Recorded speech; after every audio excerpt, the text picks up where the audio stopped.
Merci encore une fois, Monsieur le ministre, d'être avec nous ce soir.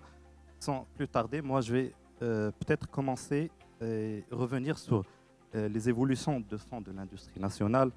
On peut dire en l'espace de 20 ans, l'industrie marocaine a profondément changé. Grands projets, investissements nationaux, internationaux massifs, des filières qui montent en gamme et en compétences. Comment, de votre côté, aujourd'hui, vous percevez ce changement d'échelle et surtout de mindset, on va dire, de l'industrie marocaine? D'abord, je vous remercie pour la question parce que c'est un travail qui a été tenté plusieurs fois d'ailleurs. Ça n'a pas commencé, il y a 20 ans, ça a commencé après l'indépendance, où il y a eu une tentative d'industrialisation, d'ailleurs similaire à celle qu'on a faite dans les 20 dernières années et qui a donné des résultats un peu plus intéressants. Mais au lendemain de l'indépendance, en 1959, on a lancé la Somaca. Et on a lancé l'industrie automobile. Et il y a eu énormément de fournisseurs, souvenez-vous, Goodyear, General Tire, d'autres fournisseurs de pots d'échappement, etc., qui sont encore là d'ailleurs, pour certains. Et puis, il y a eu la crise pétrolière, les événements qui ont fait que ça n'a pas tenu, et la mondialisation qui fait que le modèle qui avait été choisi n'était pas un modèle qui pouvait résister à des méga-usines ou à la Chine, usine du monde, et qui ont dû disparaître. Et alors, il y a un moment ou un autre, dans notre pays, on a dû se retrouver par rapport à une équation extrêmement complexe. Des générations de jeunes qui devaient arriver en masse, qui sont là aujourd'hui. Hein? On vous attendait. Hein? Vous êtes prêts? Nous, pas encore, attendez un peu. Des générations de jeunes qui devaient arriver. Un modèle économique qui était un peu enfermé sur lui-même, avec une industrie plus ou moins protégée, avec un commerce plus ou moins protégé, avec une économie, on va dire, principalement régulée.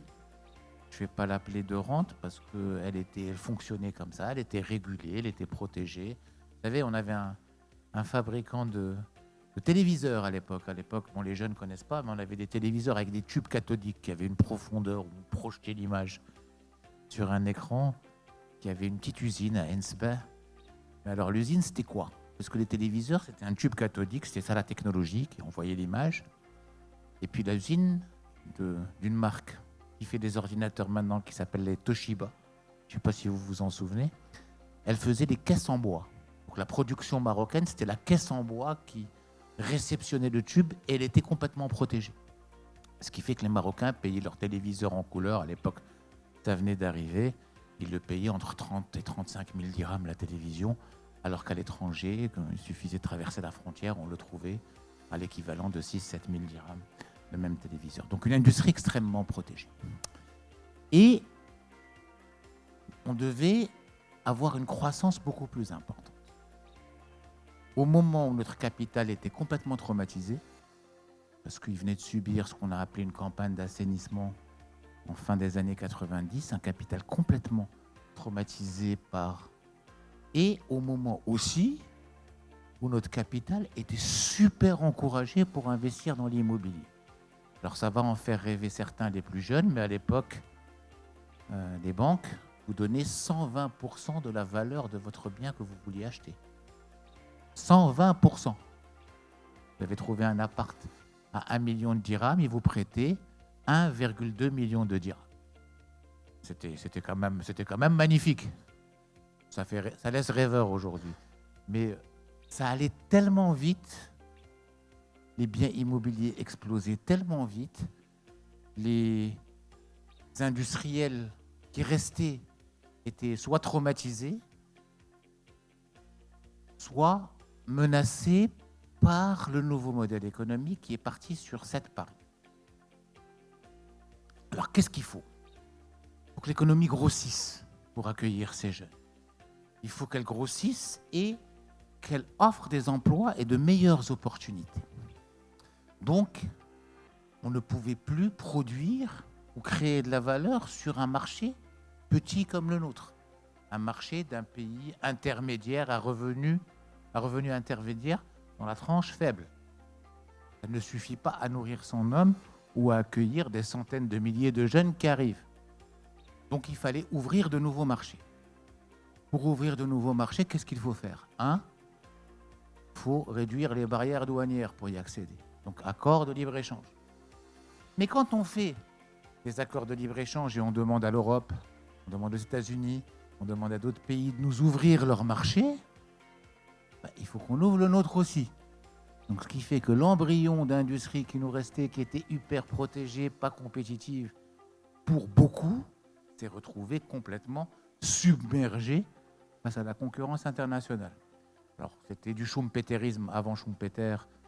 Que Schumpeter ne soit aussi populaire dans les universités et dans les écoles économiques, mais le Maroc a fait du schumpeterisme. Il s'est dit, je vais sacrifier une partie de mon tissu existant, ça s'appelle la destruction créatrice, pour en créer un nouveau beaucoup plus gros. Alors l'exemple typique, je vous parlais de Goodyear, qui était le symbole à l'époque, l'usine Goodyear, quand on venait de Rabat et qu'on rentrait dans Casablanca, l'usine bleue de Goodyear annonçait l'entrée de Casablanca. Et cette usine produisait à l'époque l'équivalent de 50 000 pneus à peu près par an. Et bien la semaine dernière, on a lancé un projet pour produire 18 millions de pneus par an. Et on a une capacité déjà installée qui produit 12 millions de pneus par an. Le pari, 20 ans plus tard, s'est avéré payant. Il y avait un sacrifice pour y arriver qui était important. Le deuxième sacrifice qui a été fait, c'est que je réduis mes coûts douaniers, mais je dois réduire aussi mes coûts logistiques. Et à l'époque, envoyer la marchandise de Casablanca vers l'Europe prenait autant de temps et coûtait plus cher que de l'envoyer de Shanghai vers l'Europe. Pourquoi? Parce que le port de Casablanca était engorgé, c'est notre principal port au niveau du commerce extérieur. C'est aussi l'un des plus importants encore aujourd'hui, mais il était engorgé, ce qui fait que les navires venaient, devaient attendre, et ils doivent toujours attendre d'ailleurs des fois pour certains aspects. J'envoie des demandes prioritaires parce qu'on va manquer de sucre, on va manquer d'autres choses. Donc le port était engorgé, donc les navires attendaient avant de débarquer, et puis ça prenait du temps en termes de formalité. Le muhim, ça coûtait très très cher d'envoyer notre marchandise depuis ici vers l'extérieur. Et donc le pari a été fait d'investir lourdement dans nos infrastructures, et certains d'entre vous, probablement, ont contesté ce choix, et jusqu'à très récemment, il y a eu la contestation de certains choix en termes d'investissement structurant dans notre pays. Pourquoi on fait un port alors qu'on a besoin d'écoles et d'hôpitaux? C'est notre priorité. Pourquoi on fait une autoroute alors qu'on a besoin d'écoles et d'hôpitaux? Pourquoi on fait un TGV? C'est l'avant-dernier grand débat, même une association, vous vous souvenez, qui s'appelait Cap d'Email, qui était super populaire, qui disait mais le TGV, on n'en veut pas, il faut qu'on arrête tout ça, etc. Parce que la priorité, c'est d'investir dans le désenclavement, c'est d'investir dans les hôpitaux, c'est d'investir à l'école, etc. Ceci étant dit, c'est vrai que c'est prioritaire d'investir dans les écoles. Mais si je veux investir plus dans les écoles et dans les hôpitaux, je dois créer encore plus de richesses. Et pour créer plus de richesses, je dois attirer plus d'investisseurs qui vont me permettre de créer de la valeur ajoutée supplémentaire, des emplois supplémentaires, de la consommation supplémentaire, d'autres investissements induits supplémentaires, des prélèvements fiscaux supplémentaires qui vont me permettre de créer plus d'hôpitaux, qui vont créer plus d'écoles et qui vont me permettre de créer de meilleures écoles et de meilleurs hôpitaux. Donc, les infrastructures et les contestations qui font qu'aujourd'hui, il a fallu créer, par exemple, Tangemed, investissement monstrueux, duquel on n'avait pas besoin pour notre commerce extérieur classique. Alors Tangemed, c'est aujourd'hui le port le plus important d'Afrique et de Méditerranée. Il a une capacité, où là il a traité équivalent de 11 millions de containers équivalent 20 pieds. Pour vous dire, le plus grand port de Méditerranée à l'époque, c'était Algésiras. C'est 4,5 millions de containers équivalent 20 pieds à peu près. Donc c'est le double et plus du double d'Algésiras. Et ce que nous consommons pour nos propres besoins, dans ces 11 millions, c'est 1 million de containers, qui est l'équivalent plus ou moins du port de Casablanca. Mais qu'est-ce que ça nous donne? Ça nous donne cette fameuse compétitivité logistique qu'on recherchait. On est connecté aujourd'hui au monde et quand on veut envoyer notre marchandise un peu partout ou la recevoir pour la transformer, parce que faire de l'industrie, c'est recevoir la marchandise, la transformer et l'envoyer, ça nous permet d'avoir cette fameuse compétitivité logistique. Et en plus, dans un business model gagnant, parce que la valeur de Tangemed aujourd'hui est à peu près 2,5 fois ce qu'on a investi pour le faire. Ce qui est fantastique. C'est gagnant, point de vue business pur. C'est comme un peu la canne, et on en parlera si vous avez des questions par rapport à ça. C'est gagnant, point de vue business pur, point de vue rentabilité de l'investissement pur, et ça crée de nouvelles richesses et de nouvelles potentialités pour le pays. Ça, c'est le deuxième pari. Alors, c'est un pari. J'en avais 7, hein. Oui. Mais bon, on va faire ça de manière interactive. Est-ce qu'on peut dire aujourd'hui que le Maroc est passé d'un modèle industriel d'assemblage vers un modèle de, on va dire, de création de valeur et du savoir-faire industriel? Alors, pas encore. Ce n'est pas encore généralisé, c'est l'objectif. On est toujours un pays sous-traitant. On est un pays sous-traitant. Quelles que soient nos capacités, quelles que soient nos évolutions, on se développe, on crée de plus en plus de valeur. On n'est plus un pays low cost.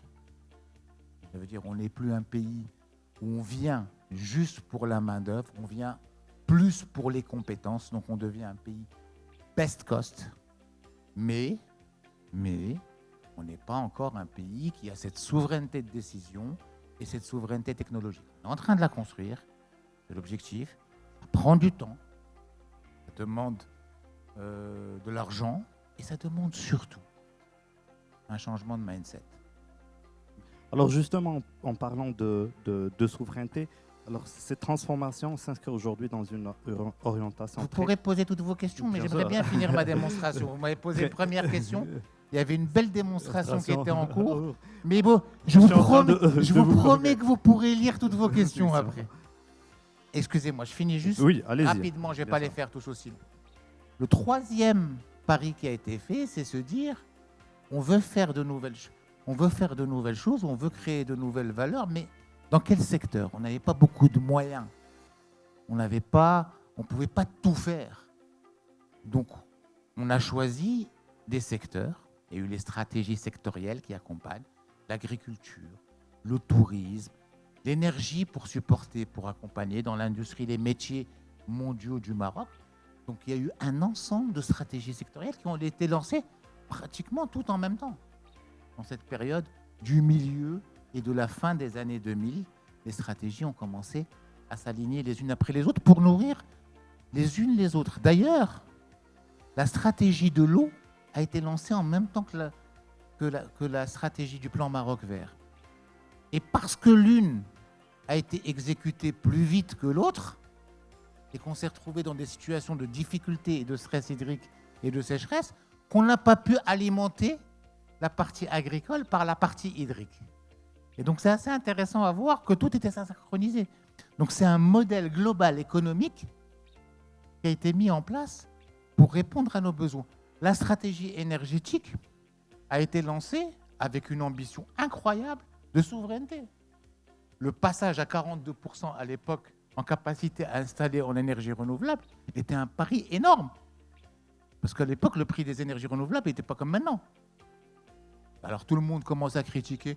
Oui, on a fait Nour 1 à des prix incroyables, ça coûte 20 ou 22 milliards. Ce n'est pas les 22 milliards qui comptent. Et c'est ça le plus important.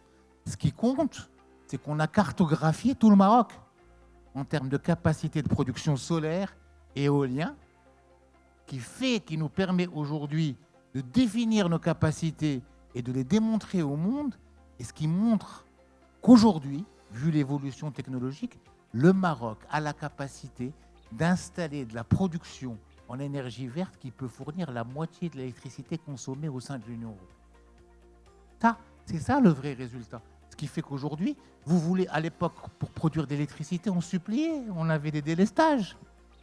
On ne pouvait même pas accompagner pour faire une centrale qu'on n'a qu'un rabot. Allah yarham lek الوالدين.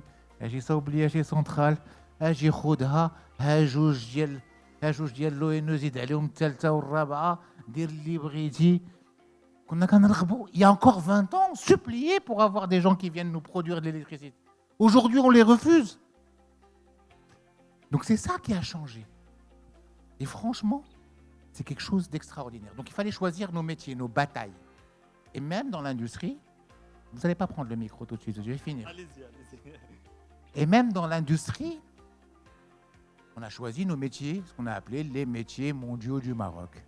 Et on s'est dit, voilà sur quoi on va se concentrer, voilà ce qu'on va faire. Ensuite, il fallait ramener des gens qui savaient faire ça. Alors imaginez, vous êtes en 2007, vous avez le patron de Renault qui vient vous voir, vous allez voir le patron de Renault, vous lui dites, écoutez monsieur, on veut faire de l'automobile au Maroc. Il fait bon. Et vous voulez faire une nouvelle usine, on vous propose de la faire au Maroc. Ah oui, mais vous savez faire quoi? Ah, on fait à peu près 12 000 voitures par an. On les assemble un peu, on les ramène en CKD, on gonfle les pneus. On est très bien. On fait quelques pots d'échappement, quelques radiateurs. Et ah ouais, et vous voulez qu'on fasse des voitures chez vous? Oui, mais vous avez les jeunes qui sont formés pour faire ça. Non, mais on va les faire. Vous imaginez? Par contre, qu'est-ce qui l'a convaincu? C'est quand Sa Majesté l'a vu et lui a dit, mais vous avez un port en Méditerranée? Il sera pour vous. Il lui dit, bon, c'est exceptionnel d'avoir cette capacité logistique qui puisse servir ces marchés. Voilà la transformation d'un pari gagnant que tout le monde avait contesté en valeur, qui aujourd'hui, soit dit en passant, a généré toute la nouvelle vague de l'industrie automobile, qui est le premier secteur exportateur du Maroc et qui emploie 250 000 personnes, ou 260 000 personnes. Donc vous voyez la transformation du pari en réussite. Bien. Une fois qu'il nous a dit oui en 2007, qu'est-ce qui s'est passé en 2008? Crise financière. Il dit, ah, ben, je vais bien le faire chez vous, mais j'ai plus de pognon. Et d'ailleurs, ceux qui vont acheter les voitures n'ont plus de pognon. Donc le marché est en berne, plus personne ne veut rien acheter. Pourquoi je vais faire une usine supplémentaire? Pas de problème, je paye. Et on a fait le pari de prendre des participations à hauteur de 50%, de faire un schéma de sortie pour quand ça irait mieux, pour que ça prenne. Alors vous imaginez tous les paris qui ont été faits les uns après les autres, en ayant une détermination sans faille. Parce qu'il y avait la conviction que c'était quelque chose de bien et de positif pour le pays. Pour arriver à des résultats comme cela. Et ça continue. Je vous assure que ça continue. Pas plus tard qu'il y a encore quelques jours, Sa Majesté est en train de m'accompagner pour qu'on réussisse un nouveau pari. Avec détermination. Vous avez vu le pari réussi du réacteur d'avion il n'y a pas longtemps. Qui aurait pu imaginer qu'au Maroc fabrique un réacteur d'avion commercial? Rien. Eh bien, c'est encore Sa Majesté qui a été jusqu'au bout de la démarche pour pouvoir faire en sorte que ça se fasse. Vous le verrez dans quelques jours. Alors justement, moi je voulais revenir sur cette transformation qui s'inscrit aujourd'hui dans une orientation qui est très forte et vous l'évoquez d'ailleurs très souvent, c'est la souveraineté industrielle. Donc aujourd'hui, cette notion, comment elle se traduit concrètement en matière de production locale, de création de valeur et surtout d'emplois durables pour les Marocains?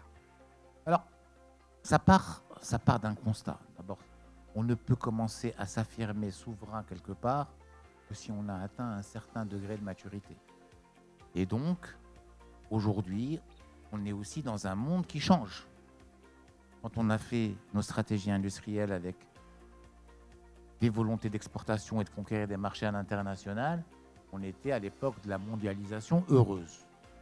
Depuis une quinzaine d'années, on a commencé à détecter un début de guerre commerciale qui atteint son paroxysme depuis une petite année là maintenant.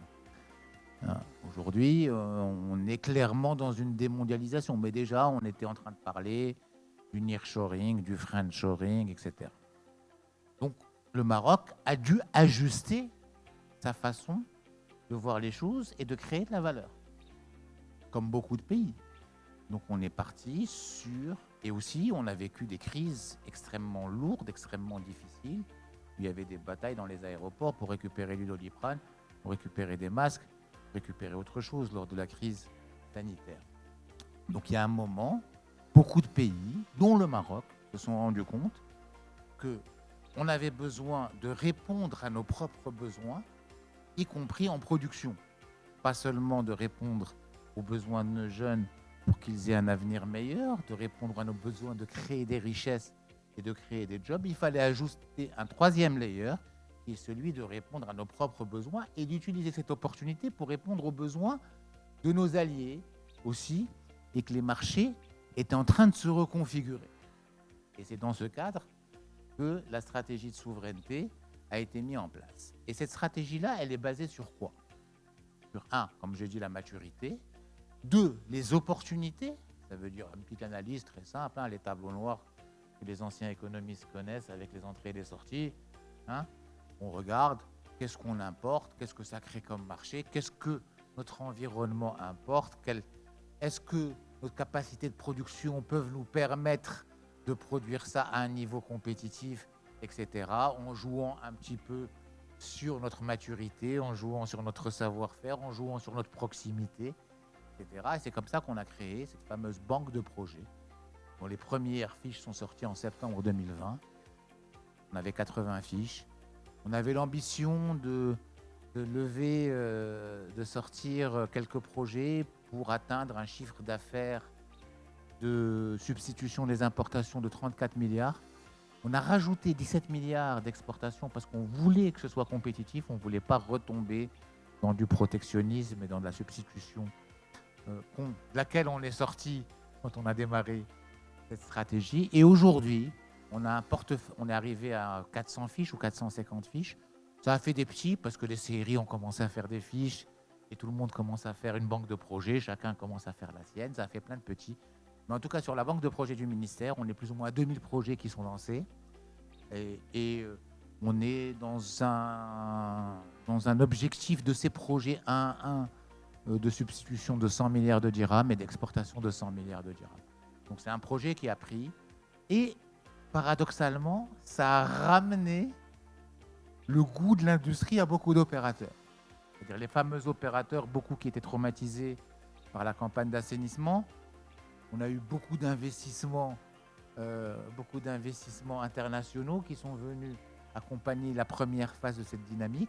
Et aujourd'hui, les nationaux s'y sont remis de manière intéressante. Et il y a beaucoup d'anciens industriels qui sont passés à l'importation à l'époque de l'ouverture et des accords de libre-échange qui sont en train de revenir doucement à la production. Et cherry on the cake, ils sont en train même de devenir extrêmement compétitifs à tel point que certaines multinationales qui travaillaient sur le marché marocain ont beaucoup de mal à faire face à certains produits marocains et ils sont en train d'exporter. Donc voilà, ça commence à prendre, on en est assez fiers et on souhaite maintenant passer à un cap supplémentaire, c'est celui où le business model de nos industriels locaux passe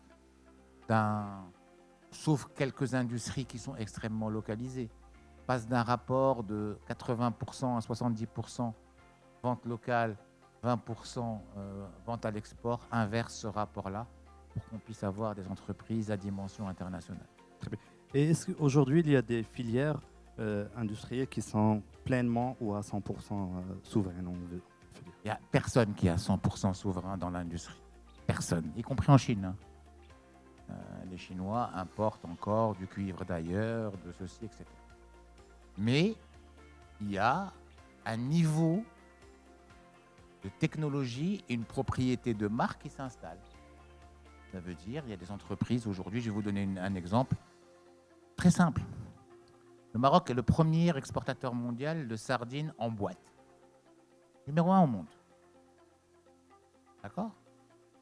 Mais on n'avait aucune marque à commercialiser à l'international.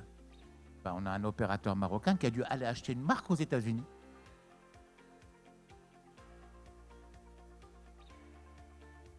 vous prenez la responsabilité de vos citations. Je suis assez fier de lui. C'est un ami qui a dû aller acheter une marque aux États-Unis pour pouvoir commercialiser nos sardines en boîte.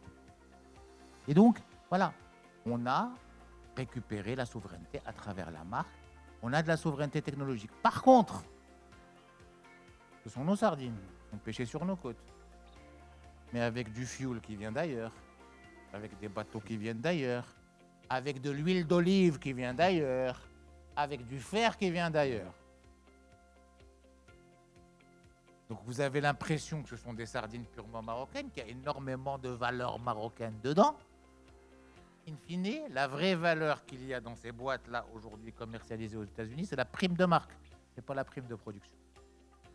Très bien, merci beaucoup pour ces éclairages. Alors, un autre marqueur qui est très important de cette dynamique est le Made in Morocco, qui n'est plus, on va dire, une origine, mais de plus en plus un positionnement, même un état d'esprit industriel. Aujourd'hui, comment faire du Made in Morocco un véritable levier de montée en gamme et de compétitivité, surtout sur les marchés étrangers? Je suis très heureux d'entendre cette question.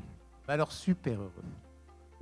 Je vais vous raconter mon premier voyage officiel.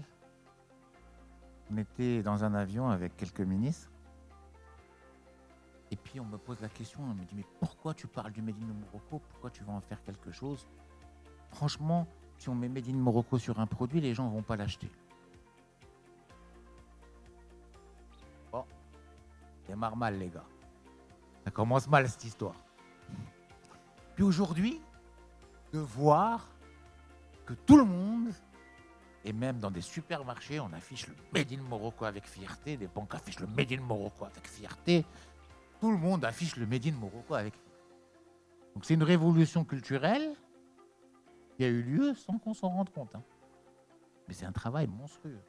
Il y a encore 5 à 6 ans, ça existe encore un peu. Quand on allait dans un magasin, ils te disaient, ça c'est importé. Importer voulait dire de la qualité. Et aujourd'hui, clairement, Made in Morocco, il y a même des gens qui vont jusqu'au bout, 100% Made in Morocco, comme si ça existait. Et donc, on se retrouve dans une autre forme d'extrémisme. Le Made in Morocco ne vaut rien. Oh, ils font pas de la qualité, ils font pas le prix. Pourquoi je vais acheter marocain? Il faut qu'il y ait la qualité, il faut qu'il y ait du prix, il faut qu'il y ait ceci. Donc, un dénigrement. Les voitures qu'on nous vend ici, c'est pas la même qualité que les voitures qu'on vend à l'étranger. Et c'est pas le même prix. Et c'est pas la même chose, et ceci, et cela, et cela. Il y a des fabricants et des pays qui mettent Made in Morocco sur des produits qui ne sont pas Made in Morocco. Alors au début, ça a commencé par les produits du terroir, que ce soit l'huile d'argan ou autre chose. Mais ça s'est développé même dans des produits automobiles, figurez-vous. Des gens qui fabriquent des plaquettes de frein, qui les envoient et qui mettent Made in Morocco dessus, alors que ça ne vient pas du Maroc. Et donc, il a fallu prendre le contrôle de cette marque. Et il a fallu lui donner un label et lui donner des critères de qualité au-delà de cette origine. Donc aujourd'hui, on a pris le contrôle. C'était l'objet de la dernière journée nationale de l'industrie de cette marque.